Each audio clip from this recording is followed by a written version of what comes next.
বাংলাদেশ সীমান্তে মানুষ মরবে এটা তো আমরা কল্পনাও করতে পারি নাই ডক্টর মোহাম্মদ ইউনূসের আমলে। আমরা দেখেছি বিজেপি এসে বাংলাদেশের বাহিনীর পা ধরছে, দেখছি না।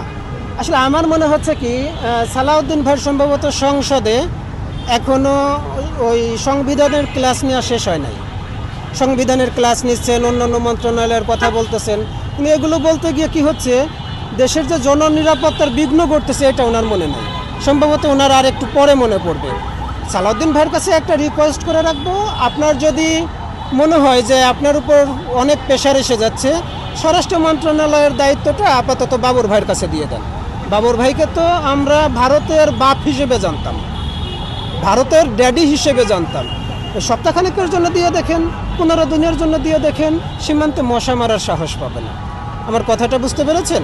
এটা দলীয় দিকে নিয়ে যাচ্ছি না, এর জন্য তো দায়িত্ব কেউ না কেউ আছেন, স্বরাষ্ট্র আছে, সুরক্ষা আছে। এনাদের আসলে কোথাও না কোথাও একটু ভুল হচ্ছে।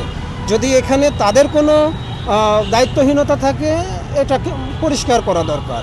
যদি মনে হচ্ছে যে না সালাউদ্দিন ভাই সময় পাচ্ছেন না সংবিধান নিয়ে কথা বলার পরে, কিংবা এটার বাইরে গিয়ে উনি স্বরাষ্ট্রের ব্যাপারে, সুরক্ষার ব্যাপারে যদি উনি সময় না পেয়ে থাকেন, বাবর ভাইকে দেন না 15 দিনের জন্য। আপনাদের দলেরই তো, এটা তো আর আমাদের দলের কিংবা আমাদের মতের কেউ না, আপনাদের দলেরই।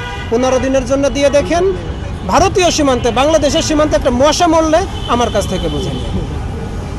আমরা দেখতে পাচ্ছি হাম নিয়ে খুব মারাত্মক অবস্থা।